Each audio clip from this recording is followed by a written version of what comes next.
साल 1932 जब भारत आज़ादी की लड़ाई लड़ रहा था, लेकिन भारत के अंदर भी एक लड़ाई चल रही थी और वो लड़ाई थी समान अधिकारों की। वो लड़ाई थी पॉलिटिकल रिप्रेजेंटेशन की। वो लड़ाई थी समाज से खोए हुए विकार को हासिल करने की। दोस्तों, ब्रिटिश सरकार ने कम्युनल अवार्ड लागू किया था, जिसके तहत अलग अलग समुदाय के लोगों के चुनाव क्षेत्र उन्हें अलग अलग चुनाव क्षेत्र देने की योजना बनाई गई थी। इसमें डिप्रेस क्लासेस को भी शामिल किया गया था। डॉक्टर बी आर अम्बेडकर इस प्रस्ताव का समर्थन कर रहे थे। उनका मानना था कि दलितों को अपनी अलग राजनीतिक पहचान और आवाज मिलनी चाहिए। लेकिन जब सेपरेट इलेक्टोरेट्स की बात हो रही थी, तब उस समय महात्मा गांधी ने इसका कड़ा विरोध किया। महात्मा गांधी का मानना था कि इसे हिंदू समाज बढ़ जाएगा। महात्मा गांधी इसे करने से रोक रहे थे। महात्मा गांधी ने इसे रोकने के लिए एक बड़ा कदम उठाया। वो पुणे की यरोड़ा जेल में थे और उस समय उन्होंने जेल में ही अनशन कर दिया। महात्मा गांधी हंगर स्ट्राइक पर चले गए, आमरण उपोषण पर चले गए। दबाव बढ़ रहा था। Mahatma Gandhi doctor B R Ambedkar को अपनी जिद छोड़ने के लिए कह रहे थे। महात्मा गांधी का ये कहना था कि दलितों को अगर सेपरेट इलेक्टोरेट्स दे दिए जाएंगे तो समाज का बंटवारा हो जाएगा। अम्बेडकर का ये कहना था कि दलितों को सेपरेट इलेक्टोरेट्स दिए जाने चाहिए। लेकिन समय काफी कठिन था। महात्मा गांधी के अनशन पर जाने के बाद देश में सभी लोगों की नज़र दो लोगों पर टिकी हुई थी। एक तो थे महात्मा गांधी और दूसरे थे doctor B R Ambedkar.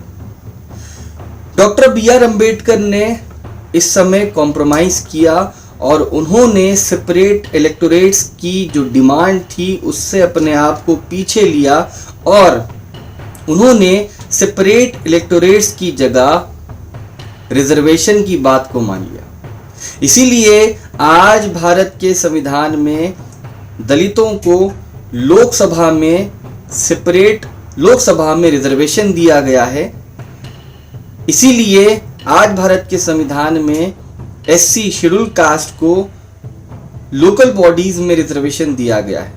Political representation, educational representation, Bharat के एजुकेशनल इंस्टीट्यूशंस में उन्हें रिजर्वेशन दिया गया। भारत की पॉलिटिकल बॉडीज में उन्हें रिजर्वेशन दिया गया और गवर्नमेंट एम्प्लॉयमेंट में भी दलितों को रिजर्वेशन दिया गया। और ये सब कुछ पॉसिबल हुआ डॉक्टर बी आर अम्बेडकर के संघर्ष की वजह से।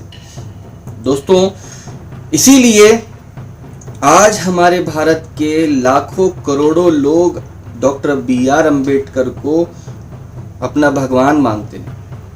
लोगों का मानना है कि अगर डॉक्टर बी आर अम्बेडकर ना होते और उन्हें रिजर्वेशन नहीं दिलाते तो शायद आज उन्हें ये पॉलिटिकल रिप्रेजेंटेशन, पॉलिटिकल इक्वालिटी नहीं मिल पाती। और ऐसा होने के चांसेस बहुत ज़्यादा थे, क्योंकि राजनीति में जिसके पास जर और जोर होता है, यानी जिसके पास मनी पावर और मसल पावर होता है, वही लोग इलेक्शन जीतते हैं। हम आज भी देखते हैं कि चुनाव जीतने के लिए एक अच्छा इंसान होना ज़रूरी नहीं है, बल्कि चुनाव जीतने के लिए पैसा और पावर का होना ज़रूरी है। तो डॉक्टर बी आर अम्बेडकर ने इस प्रॉब्लम को तो सॉल्व कर दिया। अब आते हम अपने दूसरी बात की तरफ कि भारत का जो संविधान है, जो पूरी दुनिया में सबसे अच्छा संविधान माना जाता है, इस संविधान को बनाने में डॉक्टर बी आर अम्बेडकर का बहुत बड़ा रोल है। दोस्तों, दिसंबर 1946 में कॉन्स्टिट्यूशनल असेंबली बनाई गई। तो इस कॉन्स्टिट्यूएंट असेंबली के चुनाव हुए। 300 से ज्यादा लोग चुनकर इस कॉन्स्टिट्यूएंट असेंबली के मेंबर बने। इन 300 मेंबर्स में भारत के सभी जाति, धर्म और सभी डाइवर्सिटी के लोग शामिल थे। सभी भाषाएं बोलने वाले लोग शामिल थे। सभी समाज वर्गों के लोग शामिल थे। और ये कॉन्स्टिट्यूएंट असेंबली का काम था कि ये भारत के कॉन्स्टिट्यूशन को तैयार करे। कॉन्स्टिट्यूएंट असेंबली के प्रेसिडेंट डॉक्टर राजेंद्र प्रसाद थे, लेकिन उस समय ड्राफ्टिंग कमेटी बनाई गई, यानी कि फाइनल ड्राफ्ट कॉन्स्टिट्यूशन का बनाने के लिए एक कमेटी बनाई गई और उस कमेटी के जो चेयरमैन थे वो डॉक्टर बी आर अम्बेडकर थे। दोस्तों, डॉक्टर बी आर अम्बेडकर ने अपनी कमेटी के दूसरे मेंबर्स के साथ मिलकर तकरीबन 3 साल तक लगातार मेहनत की। उन्होंने भारत को एक ऐसा संविधान दिया जिसमें समान अधिकार सभी लोगों के लिए। डॉक्टर बी आर अम्बेडकर ने एक ऐसा कॉन्स्टिट्यूशन ड्राफ्ट किया जिसमें भारत के सभी लोगों को आज़ादी दी गई। दोस्तों, जैसे doctor B R Ambedkar constituent assembly में ड्राफ्ट किए हुए कॉन्स्टिट्यूशन को रखते, कॉन्स्टिट्यूएंट असेंबली में उसको clause by clause, word by word discuss किया जाता, हर एक लाइन को, हर एक वर्ड को डिस्कस किया जाता और फाइनल किया जाता। दोस्तों, 3 साल तक ये काम चलता रहा। डॉक्टर बी आर अम्बेडकर ने निरंतर अपने काम को अंजाम दिया और आखिरकार फाइनली कॉन्स्टिट्यूशन को, इंडिया के संविधान को मुहर लगा दी गई और भारत का संविधान बनकर तैयार हो चुका था। 26 नवंबर सन 1949 को भारत का संविधान बन चुका था। कॉन्स्टिट्यूएंट असेंबली के सभी लीडर्स ने, सभी मेंबर्स ने उस पर अपनी दस्तखत कर दी थी। डॉक्टर बी आर अम्बेडकर ने उस समय अपनी स्पीच दी और स्पीच में डॉक्टर बी आर अम्बेडकर ने यह साफ तौर पर कहा कि संविधान तो बन चुका है, लेकिन इस संविधान को हमें बचाना होगा, इस संविधान को हमें जिंदा रखना होगा। दोस्तों, फिर 26 जनवरी 1950 को डॉक्टर बी आर अम्बेडकर के बनाए हुए संविधान को भारत का संविधान बनाया गया और उसे इम्प्लीमेंट कर दिया गया। दोस्तों, क्या आप जानते हैं कि डॉक्टर बी आर अम्बेडकर ने इस संविधान को बनाने में कितनी मेहनत की थी?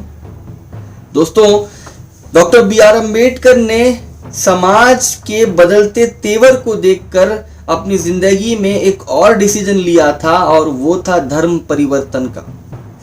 दोस्तों, 1956 में डॉक्टर बी आर अम्बेडकर ने हिंदू धर्म को त्याग दिया और त्याग कर उन्होंने बुद्धिज्म को अपना लिया।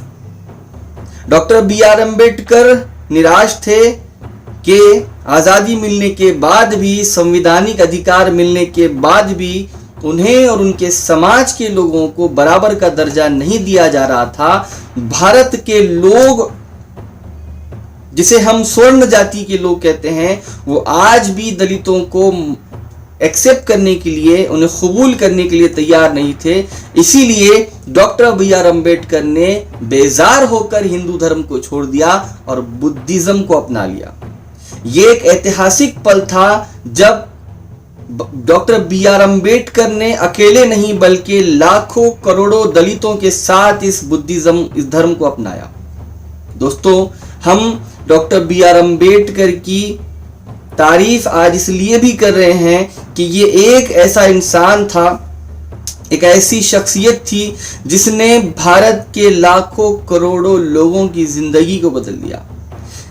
दोस्तों, मैं इरशाद अहमद बशारत आज भीम जयंती के अवसर पर डॉक्टर बी आर अम्बेडकर को खिराज तहसीन पेश करता हूं और उनके काम को सलाम करता हूं कि उन्होंने अपनी जिंदगी को अपने समाज को बनाने के लिए, अपने समाज के अधिकारों के लिए अपनी जिंदगी खपा दी। और आप सभी लोगों को भी ये कहता हूं कि अगर समाज को बदलना है तो डॉक्टर बी आर अम्बेडकर की 3 बातों को याद रखना। शिक्षा हासिल करो, संगठित रहो और संघर्ष करो। आज के इस वीडियो में बस इतना ही।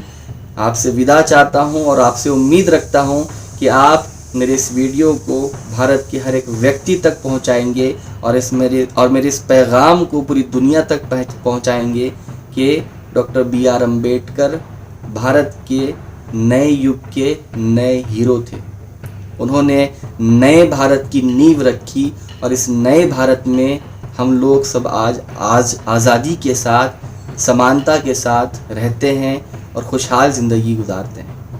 बहुत शुक्रिया, थैंक यू वेरी मच।